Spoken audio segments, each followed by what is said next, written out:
Third question देखिए, consider two postulates given below. ये दो पोस्टुलेट दे रखे हैं, ये आपके यूक्लिड पोस्टुलेट्स नहीं, वैसे पोस्टुलेट बनाए, उनके बेस के ऊपर आपने बताना है कि क्या है इसमें। Given any two distinct points A and B, there exist a third point C. कोई दो distinct point A and B है, एक पॉइंट सी एग्जिस्ट करेगा which is in between A and B, जो ए और बी के बीच में है।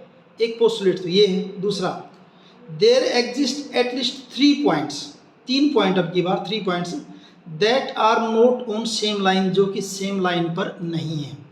इसमें तो कह रहा है कि point C, third point C जो है वो ए और बी के बीच में हो, और सेकंड में क्या कह रहा है कि 3 पॉइंट्स हैं जो कि सेम लाइन पर नहीं है। तो कुछ तो यहीं पे लग रहा है कि गड़बड़ है। Do these postulates contain any undefined terms, क्या इनमें कोई अनडिफाइंड टर्म है? हाँ है ना, जैसे डिस्टिंक्ट पॉइंट्स है, लाइन है, ये आपके डिस्टिंक्ट पॉइंट अनडिफाइंड टर्म्स तो हैं। आर दीज पोस्टुलेट कंसिस्टेंट, क्या ये पोस्टुलेट जो दोनों दे रखी कंसिस्टेंट हैं? And do they follow from Euclid's postulate, और क्या ये यूक्लिड पोस्टुलेट्स को फॉलो करते हैं? एक्सप्लेन करना आपने, इसको लिखना है बस सारा, इसके अंदर समझने की कोशिश कीजिए आप। Yes, this postulate contains various undefined terms, कई सारी अनडिफाइंड टर्म है इनमें, जैसे दो तो मैंने बताई अभी आपको, एक तो डिस्टिंक्ट पॉइंट्स और सेम लाइन एटसेट्रा, ये आपके अनडिफाइंड टर्म है यहाँ पे दोनों के दोनों, क्योंकि यूक्लिड ने डिस्टिंक्ट पॉइंट्स और लाइन्स वगैरह के बारे में बता नहीं रखा है, यहाँ पे कुछ भी नहीं बता रखा है। The postulates 1 and 2 are consistent, consistent हैं, क्यों हैं? Because they deal with the separate situation, दोनों के अंदर सिचुएशन क्या है? अलग अलग है। अगर पोस्टुलेट फर्स्ट की बात देखें, यहाँ जो दे रखा है उसमें क्या दिया है? States that given 2 points A and B, there is a point C which lies on the line in between them. जैसे ये तो इस टाइप की कंडीशन होगी, ये 2 पॉइंट ए और बी हैं और इनके जो मिलाने वाली जो लाइन है उनके ऊपर है पॉइंट सी, फर्स्ट पोस्टुलेट के अकॉर्डिंग तो। और अगर देखिए सेकंड पोस्टुलेट के अकॉर्डिंग, अगर ये बात देखें हम, सेकंड में क्या क्या रखा है? सेकंड की अगर हम बात देखें तो सेकंड में क्या देखिए,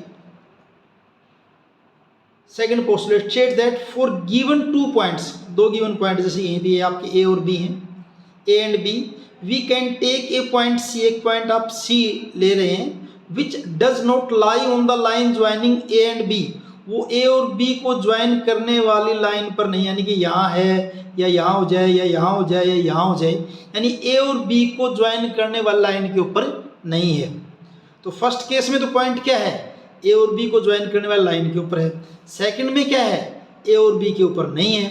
तो इससे हुआ क्या? इससे क्या हुआ देखिए, यहाँ देखिए, इससे ये हुआ, it is observed that the postulates do not follow Euclid postulate, ये यूक्लिड पोस्टुलेट को फॉलो नहीं करते। However they follow Euclid's Exim, Euclid Exim को तो एक को फॉलो करते हैं, कौन सी को? विच फॉलोज यूक्लिड पोस्टुलेट्स 1 दैट, और यूक्लिड पोस्टुलेट 1 क्या था आपका? अगर मैं आपको दिखाऊं, यूक्लिड पोस्टुलेट 1 जो है उसमें क्या है? For given 2 distinct points, postulate 1 आपकी बुक में है, हाँ ये रहा आपका, ये आपकी बुक में दे रखा पोस्टुलेट 1 जो है क्या है?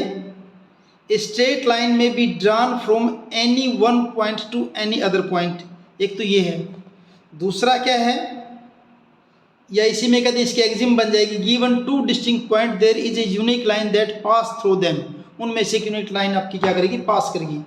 For given 2 distinct points there is a unique line that pass through them, कि 2 पॉइंट में से आपकी क्या जाएगी?